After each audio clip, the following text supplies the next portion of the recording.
Hello, Justin. This will be some week 3 video feedback for you. Just kicked in there. And I'll start with the discussion on ethics and copyright first. Did you know, Justin, that 4 other works in this Banality series triggered lawsuits? And so, it's almost like a marketing tactic or ploy on Kuhn's behalf. The settlements are notably less than the price of his works. And this comes straight out of the AIGA. I noticed that these bullet points.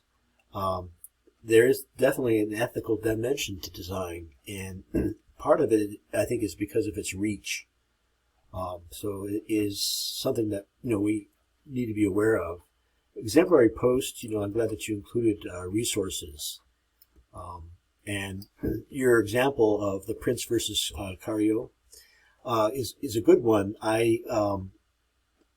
Taylor Swift and another painter are, I think, currently duking it out over a similar issue where celebrities, for whatever reason, feel entitled to appropriate other people's imagery. Justin, this looks really competent, the mask. Know that you can also put adjustment layers on here. For example, I could create a new adjustment layer if I wanted to, say, change the cast. And I don't want to, destroy your work, but let's say I wanted it to be a lot brighter, just as you did in the first week. And it's something that I can turn on or off, if I wanted. So all those kinds of layers have their uses, certainly a masking layer, which you've mastered. Good job.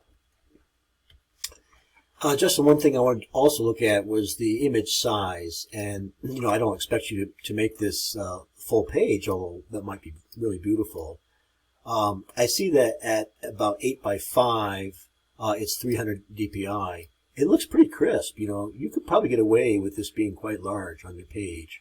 What a beautiful, abstract, sensual thing it is, with hints of the corporate palette.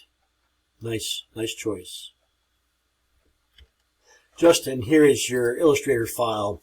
Now, it creates a thumbnail, for display purposes only, and I see your imported silhouette. But if you haven't embedded it, we may get an error message when I open it. So let me do that. Come on now. There we go. Yeah, here's what I'm talking about. See, it's missing the linked file, Flower Mask Big 2 PNG. I'm just going to click through this and ignore it. I see that your layer structure is fine. You've got a layer for the photo or the silhouette. You've got a layer for the logo, the vector logo, and you've got a background color layer, which looks like it is the, let me make sure it's the right size, the corporate palette, that turquoise color. Now, I see that on layer 3, which is the silhouette or the mask layer, you have a box with an X through it. That indicates a linked file. Let me show you how you can import and embed a file. And that makes the document portable. It makes it freestanding. It's not linked to any external file. So it's real simple. You have to note one thing about the interface, though. I'm going to go up under File, Place, which is probably what you did. And then I have Michelle Burbank's image, but just it'll be yours. You'll have it on your hard drive, presumably. Now, pay attention to this. Way down here, make sure that this is not checked, okay? Because if it is checked, and it is usually by default, it will link the file. It will not embed it. So make sure that this is not checked, just like that. Go ahead and hit Place. Now, notice when I place it, it's different. There is no X on it. So I'm going to get rid of that linked file now that we have a file, and you can make it larger if you need to, move it around, and it remains on its layer. that you can turn on or off. All right.